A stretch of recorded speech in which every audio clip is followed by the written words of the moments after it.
Kemarin banyak dari kalangan Islam yang berduyun-duyun ke masjid meramaikan malam nisfu Sya'ban sambil membawa air mineral untuk didoakan.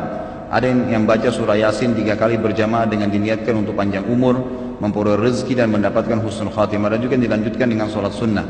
Apa hukum membaca surah Yasin 3 kali dan sholat nisfu Sya'ban? Lalu apa keistimewaan malam nisfu Sya'ban dan tuntunan apa yang disunnahkan? Ini banyak muslimin memang yang menyalahgunakan ya, dalil-dalil. Jadi mereka tidak memilah mana dalil yang sahih dan mana dalil yang lemah, apalagi hadis-hadis yang palsu. Hadis yang menjelaskan tentang masalah adanya solat di nisfu Sya'ban, solat secara khusus namanya solat nisfu Sya'ban itu tidak ada. Hadisnya palsu, maudhu itu. Yang ada memang adalah fadilah mengerjakan solat malam di nisfu Sya'ban, solat tahajudnya. Solat tahajud seperti biasa, tapi khusus malam nisfu Sya'ban punya fadilah.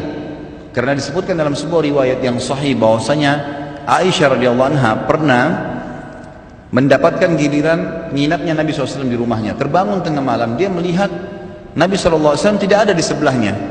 Maka Aisyah radhiyallahu anha terbawa rasa cemburu. Dia memakai bajunya kemudian mengelilingi rumah-rumah Nabi yang lain, ya, istri Nabi yang lain, takut Nabi ada di sana gitu. Diketukin satu-satu, ternyata nggak ada. Lalu Aisyah tergopoh-gopoh pergi ke masjid mendapatkan Nabi SAW sedang sholat. Begitu Nabi SAW lihat Aisyah lagi ngos-ngosan jalan gitu kan, kena buru-buru. Kata Aisyah, kata Nabi SAW, wahai Aisyah, kau cemburu lagi? Ini adalah malam nisfu Sya'ban. Artinya saya sholat malam ini karena ini adalah nisfu Sya'ban. Ini hadis yang sahih, gitu kan? Dan memang dianjurkan oleh para ulama, mereka mendirikan sholat malam di malam nisfu Sya'ban itu sholat tahajudnya. Tidak ada malam khusus, tidak ada sholat khusus namanya malam nisfu Sya'ban.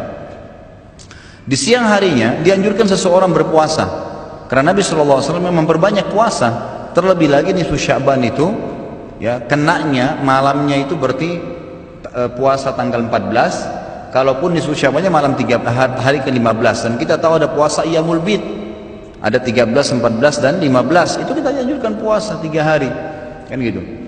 Tapi tidak diniatkan khusus puasa nisfu Sya'ban, khusus puasa itu. Karena memang secara umum Nabi SAW puasa sebulan penuh di bulan Sya'ban. Kalau masalah membaca surah Yasin, ini tidak asing lagi kalau di Indonesia. Semua harus surah Yasin. Pindah rumah Yasin, orang mati Yasin, semua Yasin. Ditanya dalilnya, nggak ada dalil, gitu kan? Hanya karena surah Yasin dikatakan jantungnya Quran. Itu pun hadis yang lemah, karena dalam sanadnya ada orang yang pendusta, gitu kan? Tapi ini diamalkan. Kalau kita mau mengaku pengikut Nabi Muhammad SAW yang murni, maka tidak mengamalkan apa yang tidak dicontohkan oleh Nabi SAW. Apalagi membawa air kemudian secara khusus dibacakan atau dihidupkan dengan surah Yasin, belum pernah ada contoh. Belum pernah ada contoh. Allahu a'lam. Saya tidak menyalahkan ya, yang mau kerjakan itu silahkan, itu hak dia.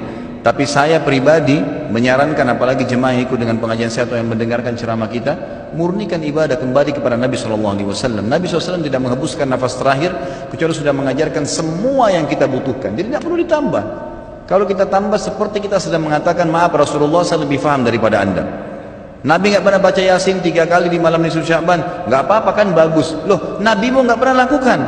Nabi yang nerima dari langit wahyu nggak pernah lakukan, nggak apa-apa. Berarti sama saja anda bilang, maaf Rasulullah, saya lebih ngerti. Ini keliru, nggak boleh. Jangan tambah-tambah agama, biarkan dalam keadaan murni. Sedangkan murni saya sudah banyak sekali yang kita bengkalekan, apalagi kalau ditambah-tambah.